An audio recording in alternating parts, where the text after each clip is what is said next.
Hi, welcome to my channel. I'm Steve Down. This is my guitar. If you are just joining us, we are in the second week looking at Blues for Willarene by Grant Green. Last week we looked at the head and the first two choruses of the solo, and this week we're going to be carrying on looking at the next two choruses of the solo. What we do here is we take the entire tune and learn the head and the solos, and we don't just learn it as a party piece, but we also explore all of the concepts, whether that's rhythmic, harmonic, melodic, and any other conceptual things that go along with the tune, so that we can inform ourselves when we're improvising in a similar vein. All the backing tracks and the transcriptions and any of the exercises that you see in this video and any other videos on my channel you can get over all in one place on Patreon. The link is on the screen here, and I just want to say a big thank you to the patrons who've signed up in the last few weeks, because there's been loads of you. So thanks so much to Tony, Brian, Jay, Chris, Maruk, Chris again, Chris B, E Bonnet, Rob, Dog, Andrus and Catherine, who signed up today on the day I'm recording this. So thanks everyone for all your support. If you want to support in a non-subscription format, you can buy me a coffee. There's a link below. And as always, if you don't want to do either of those financial things, then you can just hit the subscribe button and the like button, and also the bell if you want to be updated on the next video. If you want to get a general overview for the piece and learn the head and the two solos, the first two choruses of the solo, you can head back over to the first lesson. There's a link below, and there's probably one on the screen as well, that will be coming up soon and at the end of the video. So head over there if you want to learn the first head and the two solos. For now, let's get cracking and learn the next two choruses of the solo. So here they are.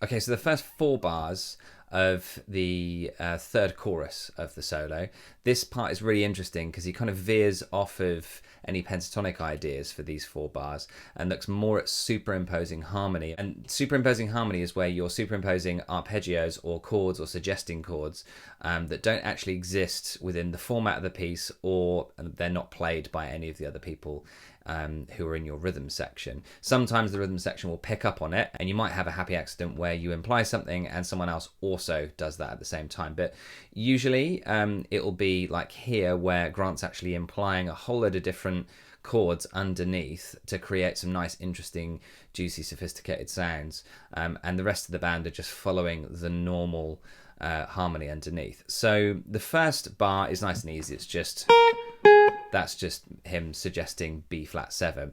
The next bar though, over the top of E flat, he plays this.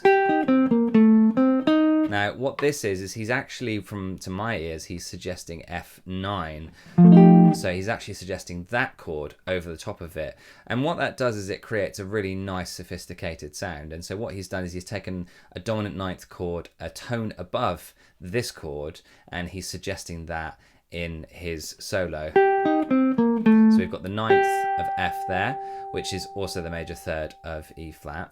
You've got the E flat, which is the flat 7 of F and the tonic of E flat. You've got a C there, which is the 6th of E flat, but remember the 5th of F. Then a B flat, 5th of E flat, 4th of F, and then lands nice and strongly on this. And this is why I think he's implying F9, is because he lands strongly on an A, which is the major third and an important note in the dominant ninth chord of F9. So, and then follows it up by playing the 5th of F and the flat 7 of F there. So It's very obvious that he is suggesting that, and that's a really good thing to do. So here's another example of that. So here's the F7 triad, nice and simply. If you want to add the 9 on the top, you just add that note on the top there.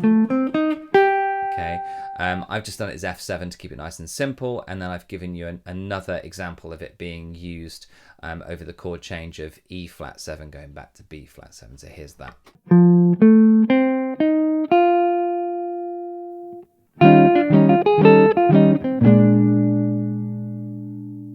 So bar 40, he's adding in a bit of alterness here. We've got a sharp 5, and then he's following the scale down, a Mixolydian scale down, and then he's enclosing to head to this A flat here. Now this is really interesting here, and this last bar here, nobody else picks up on it in the band, but what he's actually doing is he's implying an F minor chord underneath it. So an F minor 9 actually. So you've got the A flat, the C, the E flat, and then the 9th there, which is the G. So, and then he's going back to an F, and then going to that note there, a D flat there. Now what he could be suggesting here is an F minor 9 going to a B flat 7 sharp 9, okay, and then going to an E flat 7. Now what he could be suggesting here is like a 2-5-1 here, okay, so F minor 9, and then going to a B flat 7, and then to the 4 chord there, which is not uncommon. We do get that quite a bit. The only anomaly we've got here is the D flat. So what he could be suggesting is an F minor 9 going to a B flat 7 sharp 9 going to an E flat 7. That could be something that he's doing here. Not entirely sure exactly, but it's definitely evident that he's suggesting an F minor 9 as the main vehicle for this. And I really do think that it is a 2-5 movement here. But as I said, not entirely sure of Grant's thinking on here because I'm not him and I wasn't there. Now this moves on to bar 42, which is the flat 7. Okay, now all he's doing there is with all of the suggestion of other harmonies, he needs to bring it back nice and strong to E flat 7. So he's going the 5th and then the major 3rd there, 6th, 5th, and then major 3rd of E flat. So just as another little exercise here, I think it's a really good thing to make sure that you know your altered extensions so that you can imply other outside notes like Grant did in bar 40 and also in bar 41 as well. So it's a good idea to just be aware of them anyway so that you can suggest them. So I'm going to show you the B flat 7 arpeggio, which is the tonic arpeggio, and then I'll show you all of the alterations, the flat 9, sharp 9, sharp 11, or flat 5, and then the flat 13 or sharp 5, that's the interchangeable there. And then there's a little lick at the end there using a sharp 4 and a flat 9. So learn those and have a go at adding those into your solos, because in here in bars 40 to 41, Grant not only adds in arpeggios to suggest different harmonies and sophisticated sounds, but he also just adds in one-off altered notes like the D flat and the G flat just to create some tension. So it's good to make sure that you're aware of where all of those altered notes are independent of other arpeggios. So here they are.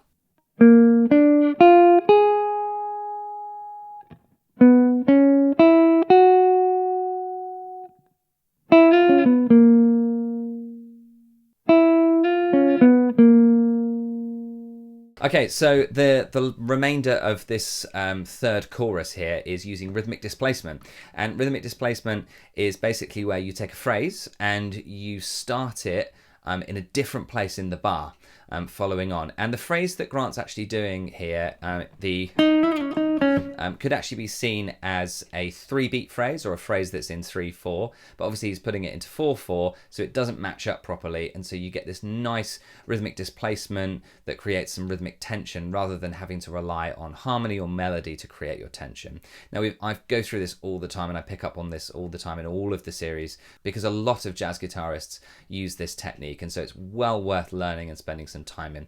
So here is a little exercise where I'm using just quarter notes to create the rhythmic tension, and the phrase is 3 notes and it's placed within a bar of 4/4, so obviously that doesn't line up. Now I don't keep going and going and going until it naturally goes back to normal, but what I do is I jump off the train after 2 bars and resolve to a major 3rd, which is what Grant does as well. He resolves his line to there. So he doesn't resolve it naturally, mathematically naturally. He resolves it using melody. And that's exactly what I do here and what I would suggest you do.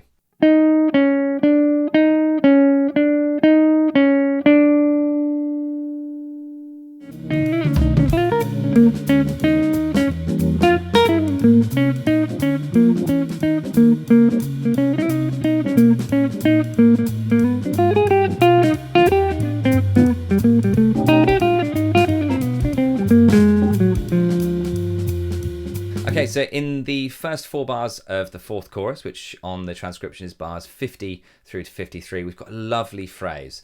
Now here, Grant's not using anything other than a blues scale for the language for his phrase, but what he's doing is he's developing a phrase over time. So he starts off with... Now that's a really, really nice, strong phrase. And then he alters it slightly. And then moves on into the next part. But we can see here that he's got a phrase. And then he basically starts the phrase again, the first note of it ever so slightly early, and adds in the blue note, but still retaining that B flat to D flat at the end of the phrase. And then instead of going again at the end of it, he actually changes it slightly. So instead of it being a dotted rhythm, he goes back to even quarter notes and then resolves it in the next bar, bar 54.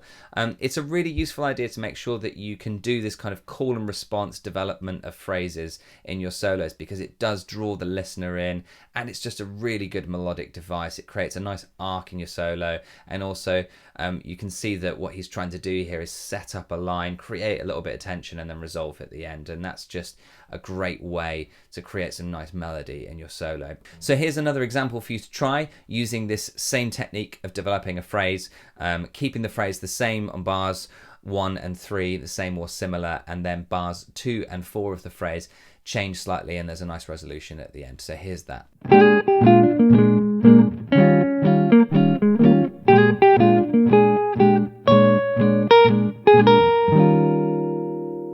So over the next 3 bars, bars 54 to 56, he still plays with that phrase again. So it's almost like in bar 56, he reverses the whole phrase. So it goes back to there, back to the B flat instead at the end. And then really interestingly, in bar 57, he does this. Okay, what's interesting here is he's actually using a B diminished arpeggio here. Okay, to create a G7 flat 9 sound, and then resolving it to the E flat, which is the 3rd of the next chord, C minor 7. Now, using a B diminished arpeggio over the top of a G7 chord is a really great way of actually spelling out the chord and creating some tension at the same time, because the B that is in the B diminished is the major 3rd of G, the D is the 5th of G, the F is the flat 7, and then the A flat there is the flat 9 of G7. So you've got a really strong spelling of the G7 chord, an aural spelling of the G7 chord, and you've also got that outside altered extension there. And then you can resolve it back to the tonic. Exactly how Grant does it there. Now, if you are not familiar with the full diminished sound, then you can use the half diminished, the B half diminished, which is something that does get used an awful lot over the top of a G7. A B half diminished or a B minor 7 flat 5 is just a B, D, F, and A, which does spell out all of the notes that you need that are important within a G7 chord. So you get the shelf voicing, and then you also get the 9th, which is the A, which is really nice over the top of it as well. So if you're not used to the outside sound of the diminished arpeggio over the top of a G7, try the half diminished. And here's those 2 arpeggios, so the G7 first and then the B half diminished.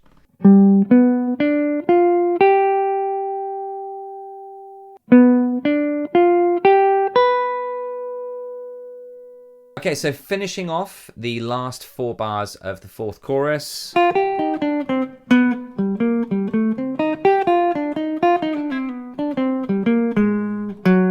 So we've got a whole load of stuff that we've already looked at here. So he's implying here other harmony on here.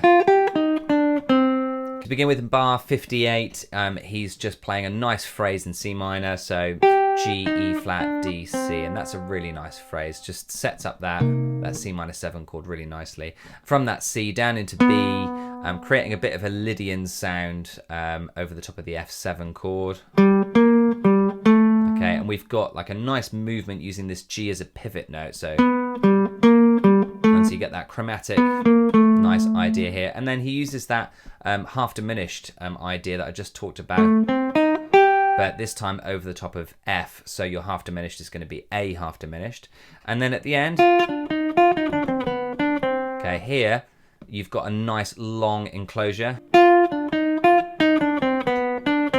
Okay, so the enclosure is around the C. So you start with your phrase, and then the enclosure starts here, going from E flat all the way down to B, and then enclosing around C using D. Okay, and then doing another enclosure around A flat, creating this lovely kind of sharp 9 sound over the top of the F7. Okay, going to a flat 9 over the F7, and then resolving back to F there. So we've got almost all of what we've talked about in this lesson so far here. So he's implying other arpeggios over the top of it.